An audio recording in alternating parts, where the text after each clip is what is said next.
is the intro consists of two chords, G and G major 7. I'm going to teach you how to play those two now.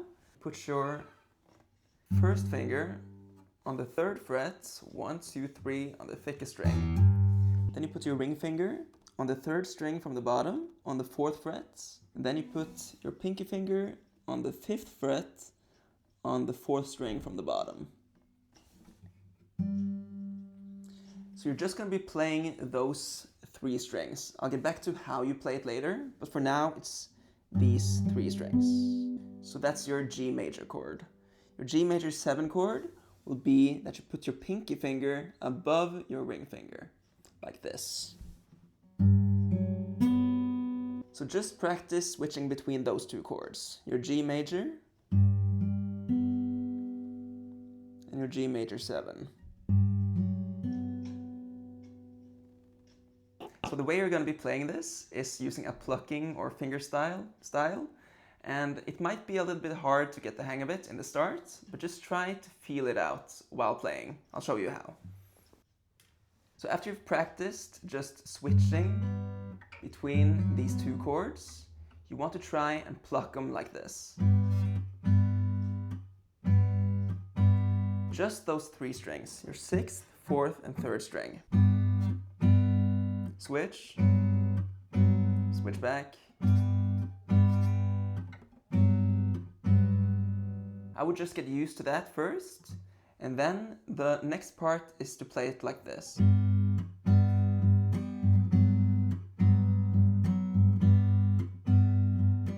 After you've plucked twice, normally, you do 6, then use these 2 fingers to hit the 3rd and 4th string, and at the same time hit with your thumb. It sounds complicated, I know, but you'll get the hang of it. So you do 6, this, and then pluck again. So it goes 1, 2, and it's gonna feel a little weird in the start, but you'll get the hang of it really quick. And the last part of the intro is not very essential, but if you want to learn this too, which is a cool little thing, is this part.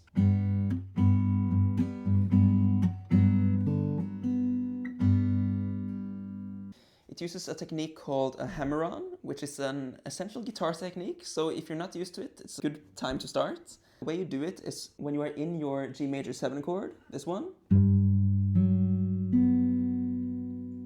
you lift your pinky finger so the 4th string is open, and then you literally hammer your pinky finger on the 4th string.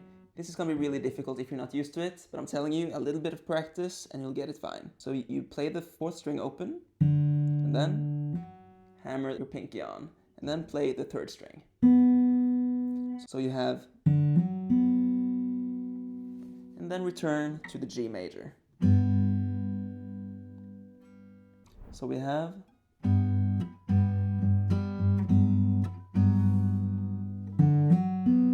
then back to G major. So the next part is the verse. It still uses those 2 chords, but you use 3 other chords at the end of the bar. So after you've played this part,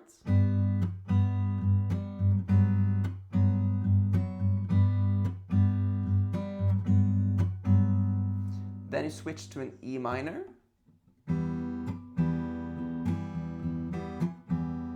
to a C major 7, to a D add 9, which is a super cool chord if you're not familiar with it. It's a C chord. Just slide it up 2 frets, okay? Which is a beautiful, beautiful, beautiful open chord. And then you return back to your G major.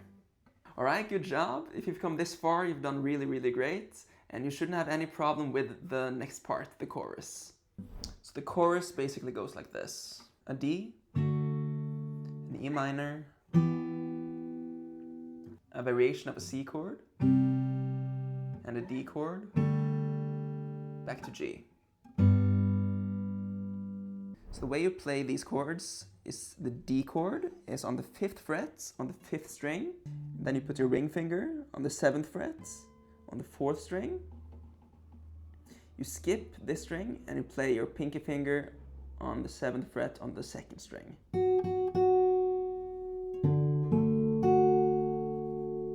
The E minor chord, you slide up 2 frets to the 7th fret, and you put your middle finger on the 2nd string on the 8th fret, and you put your ring finger on the 4th string on the 9th fret.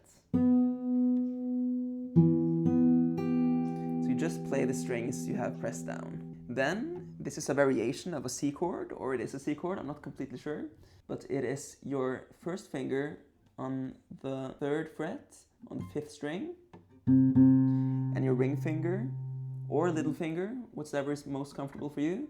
I think little finger for me is on the 5th fret on the 4th string. So you have, and then the one directly under, 3rd string open. Then the D chord is just slide it up 2 frets, and you have.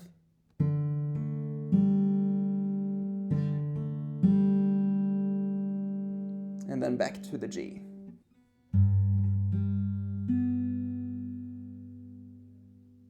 So the way you pluck these chords are these 4 strings in the middle for the D major and E minor.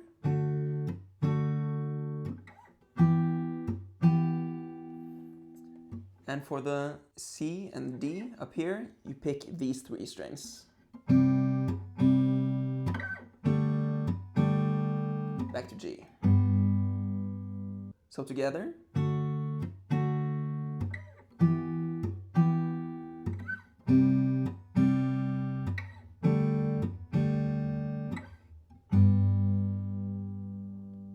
Okay, great job. It's just the outro left, and it's gonna be very easy compared to what you've learned so far. So you've done a great job, and let's go outro.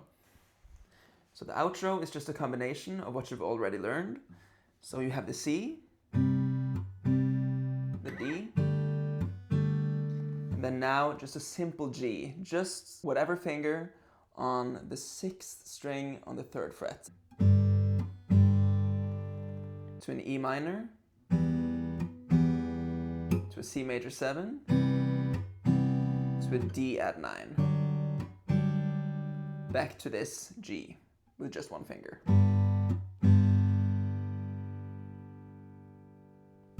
And that's it, great job. I hope you enjoyed the tutorial. If you learned this one well, you can use these finger picking techniques in all your future arrangements of new songs you learn, and it's going to be a very fun way to play. So lastly, I'll play through the whole song, and you can play along if you want.